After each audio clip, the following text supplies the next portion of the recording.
Hello friends, gardening ഷെഫിൻ്റെ പുതിയ വീഡിയോയിലേക്ക് എല്ലാവർക്കും സ്വാഗതം. അപ്പോൾ ഇത് നമ്മുടെ വീട്ടിലേക്ക് പുതുതായിട്ട് വന്ന ഒരു അതിഥിയാണ് കേട്ടോ. അതെല്ലാ സീസണിലും വരും. ഇതുപോലെ ലവ് ബേർഡ്സ് വന്ന് കൂട് കൂട്ടും.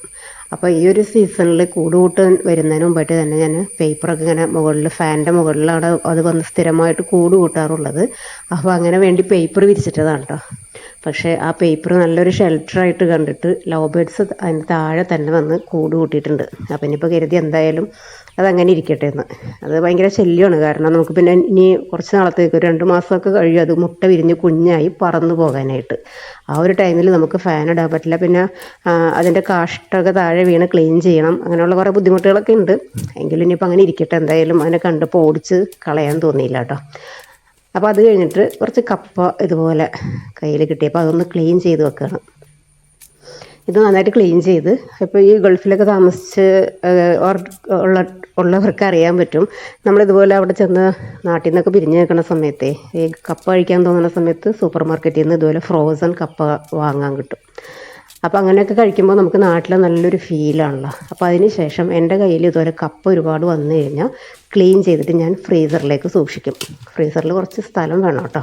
അപ്പോൾ നമുക്ക് എടുത്ത് ഏത് സമയത്തും വേണമെങ്കിലും ഉപയോഗിക്കാൻ പറ്റും. ഇതുപോലെ നന്നായിട്ട് വാഷ് ചെയ്തതിന് ശേഷം സിപ്ലോ കവറിലാക്കിയിട്ട് സൂക്ഷിച്ച് ഫ്രീസറിൽ വെക്കുകയാണെങ്കിൽ എത്ര നാൾ വേണമെങ്കിലും നമ്മൾ പച്ചച്ചക്കയൊക്കെ സൂക്ഷിക്കില്ല, അതുപോലെ ഇരുന്നോളൂ.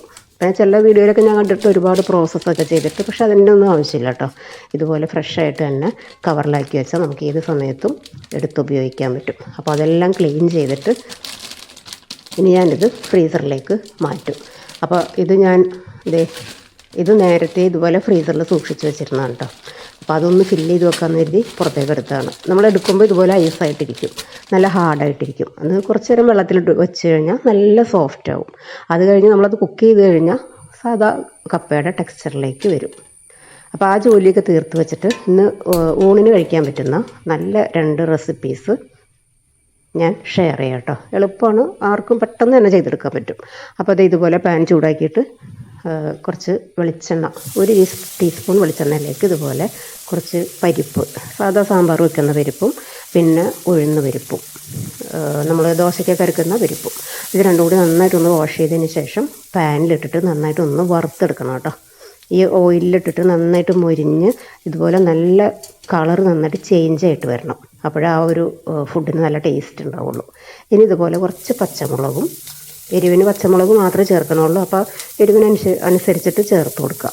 പിന്നെ കുറച്ച് സവോള എല്ലാം കൂടി ചേർത്ത് നന്നായിട്ടൊന്ന് മിക്സ് ചെയ്ത് കൊടുക്കുക. ഒരല്പം മഞ്ഞൾപ്പൊടി ചേർത്ത് കൊടുക്കുക. ഇനി ആ മഞ്ഞൾപ്പൊടിയുടെ ടേസ്റ്റ് ഒന്ന് മാറി വരുമ്പോൾ ഇതുപോലെ പാവയ്ക്കയും പിന്നെ ചേമ്പിൻ താളും കൂടി ചേർത്തിട്ടാണ് മിക്സ് ചെയ്തിട്ടാണ് വയ്ക്കുന്നത് കേട്ടോ. നല്ലൊരു മെഴുക്ക് പുരട്ടിയുടെ തോരൻ്റെ റെസിപ്പിയാണ്. ഇത് രണ്ടും കൂടി ചേർത്ത് കൊടുക്കാം.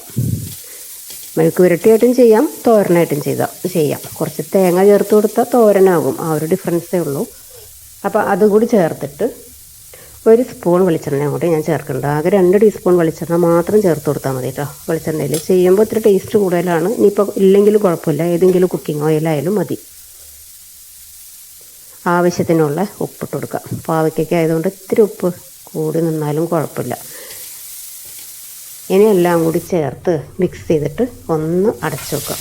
അതിൻ്റെ ഒന്നുകൂടി മുരിഞ്ഞ് വന്നതിന് ശേഷം മാത്രം ഒരു 2-3 സ്പൂൺ വെള്ളം കൂടി ചേർത്തിട്ട് അടച്ചു വെക്കാം.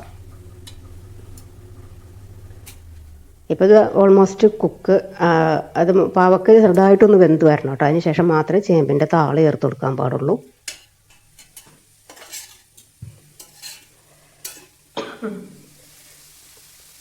ചേമ്പിൻ താള് ചേർത്തിട്ട് ഒരല്പം ഉപ്പും കൂടി വേണം, അതും കൂടി ചേർത്ത് കൊടുക്കുക. ഇനി 1 പിടി തേങ്ങ ഉണ്ടെങ്കിൽ മാത്രം ചേർത്ത് കൊടുത്താൽ മതി കേട്ടോ, നിർബന്ധമൊന്നുമില്ല. തേങ്ങ ഇല്ലെങ്കിലും നല്ല ടേസ്റ്റാണ്. ഞാനിപ്പോൾ ഇത്തിരി തേങ്ങയും ചേർത്ത് കൊടുത്തിട്ടുണ്ട്. അതുപോലെ ഫ്രഷായിട്ടുള്ള കുറച്ച് കറിവേപ്പില കൂടി ചേർക്കാം. ഇനി 2-3 മിനിറ്റ് അടച്ച് വെച്ച് ഇതുപോലെ നല്ല ടേസ്റ്റിൽ കിട്ടുന്ന നല്ല ടേസ്റ്റി ആയിട്ടുള്ള റെസിപ്പിയാണ് കേട്ടോ. എല്ലാവർക്കും ഭയങ്കര ഇഷ്ടപ്പെട്ടിട്ടുള്ള റെസിപ്പിയാണ്. കുട്ടികൾ പാവക്ക കഴിക്കാത്ത കുട്ടികൾക്കൊക്കെ ഇതിപ്പോൾ പാവക്ക ചേർത്തെന്ന് തന്നെ അറിയില്ല, ഒട്ടും കയ്പില്ലാതെ ചെയ്തെടുക്കാൻ പറ്റും. കുട്ടികളൊക്കെ കഴിച്ചോളും. പിന്നെ ആ പരിപ്പും ഉഴുന്നുപരിപ്പൊക്കെ ചേർത്തത് കൊണ്ട് തന്നെ ഒരു പ്രത്യേക ഫ്ലേവറും കിട്ടും. അപ്പോൾ ഇതാണ് ഒരു റെസിപ്പി. അപ്പോൾ ഇതുപോലെ ട്രൈ ചെയ്യാത്തവർ ഒന്ന് ട്രൈ ചെയ്ത് നോക്കുക, നിങ്ങൾക്ക് ഇഷ്ടപ്പെടും. ഇനി ഒരു അടുത്ത റെസിപ്പി എന്ന് പറഞ്ഞാൽ നമ്മൾ കയ്യിലിപ്പോൾ അത് പഴുത്ത് തുടങ്ങിയിട്ടുള്ള കോവക്കയൊക്കെ ഉണ്ടാവില്ലേ, അതൊന്നും വെറുതെ വേസ്റ്റാക്കി കളയാതെ കോവക്ക ഇതുപോലെ നീളത്തിൽ കട്ട് ചെയ്യുമ്പോൾ കുറച്ചും കൂടി പെട്ടെന്ന് വെന്ത് വരാനും കാണാനൊക്കെ ഒരു ഭംഗിയുണ്ടാവും. ഇതുപോലെ ഇതിൽ കൂടുതലും പഴുത്ത് പോയിട്ടുള്ള കോവയ്ക്കാണ് കേട്ടോ, നല്ല ടേസ്റ്റാണ്.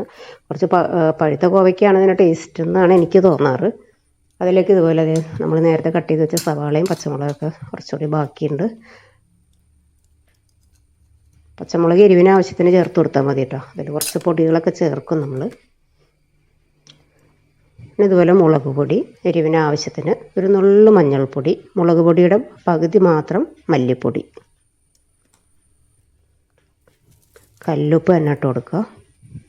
പൊടിയുപ്പായാലും മതി കേട്ടോ, കറിക്കൊക്കെ കല്ലുപ്പിടുമ്പോൾ ഒരു പ്രത്യേക ടേസ്റ്റ് തോന്നാറുണ്ട്. ഒരു സ്പൂൺ വെളിച്ചെണ്ണയും കൂടി ചേർത്ത് കൈ വെച്ച് തന്നെ നന്നായിട്ട് ഇതൊന്ന് തിരുമ്മി പിടിപ്പിക്കണം. നന്നായിട്ട് മിക്സാക്കിയതിന് ശേഷം ഒരല്പം വെള്ളം കൂടി ചേർത്ത് ഈ കോവയ്ക്ക ഒന്ന് ലെവലായിട്ട് മുങ്ങിക്കിടക്കുന്ന ആ ഒരു രീതിയിലുള്ള വെള്ളം അത്രയും മതി. ഇനി നമുക്ക് ഗ്യാസ് ഓൺ ആക്കാം. ഹൈ ഫ്ലെയിമിൽ തന്നെ ഇരുന്നോട്ടെ, കുഴപ്പമില്ല. നന്നായിട്ടൊന്ന് തിളച്ച് വരട്ടെ. ഒന്ന് മൂടി വെക്കാം.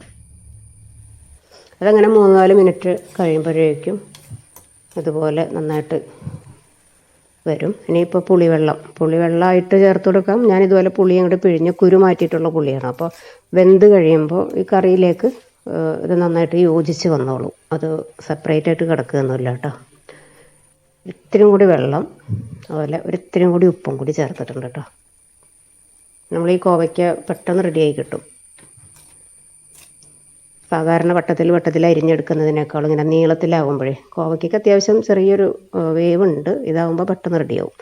പിന്നെ പുളി ചേർത്തതല്ലേ, അപ്പോൾ ഒരിത്തിരി ശർക്കര കൂടി ചേർത്ത് കൊടുക്കാം. മധുരത്തിന് വേണ്ടിയിട്ടല്ല, ആ ഒരു പുളി ഒന്ന് ബാലൻസ് ആകാൻ. ഇനിയിപ്പോൾ താളിച്ചൊഴിക്കലും നിർബന്ധമില്ല. വേണമെങ്കിൽ ഇതുപോലെ കറിവേപ്പിലയും ഒത്തിരി ഉലുവയൊക്കെ ചേർത്തിട്ട് ഒന്ന് താളിച്ചൊഴിച്ച് എടുക്കാം. ചോറിന് എളുപ്പത്തിൽ നമുക്ക് ഒഴിച്ച് കഴിക്കാൻ പറ്റുന്ന നല്ല കോവയ്ക്കയുടെ മുളക് കറിയുടെ റെസിപ്പി ഉണ്ടോ, നല്ല ടേസ്റ്റാണ് കേട്ടോ. അപ്പോൾ ഗ്യാസൊക്കെ ഓഫാക്കിയെങ്കിലും ചട്ടിയിൽ നിന്ന് തിളച്ചുകൊണ്ടേ ഇരിക്കുന്നുണ്ട്. അപ്പോൾ ഇതും നിങ്ങൾ ഇതുവരെ ട്രൈ ചെയ്തിട്ടില്ലെങ്കിൽ ട്രൈ ചെയ്ത് നോക്കുക, നിങ്ങൾക്കും ഇഷ്ടപ്പെടും. അപ്പോൾ ഇന്ന് കാണിച്ച 2 റെസിപ്പിയും നിങ്ങൾ ട്രൈ ചെയ്ത് നോക്കുക. വീഡിയോ ഇഷ്ടമായിട്ടുണ്ടെങ്കിൽ നിങ്ങൾ മറക്കാതെ തന്നെ ഒന്ന് ലൈക്ക് ചെയ്യുക, അതുപോലെ വീഡിയോ ഷെയർ ചെയ്ത് കൊടുക്കുക. കമൻറ്റ് ബോക്സിൽ കമൻ്റ് അറിയിക്കാനും മറന്നു പോകരുത് കേട്ടോ. അപ്പോൾ അടുത്ത വീഡിയോയിൽ കാണുന്നത് വരെ താങ്ക് യു.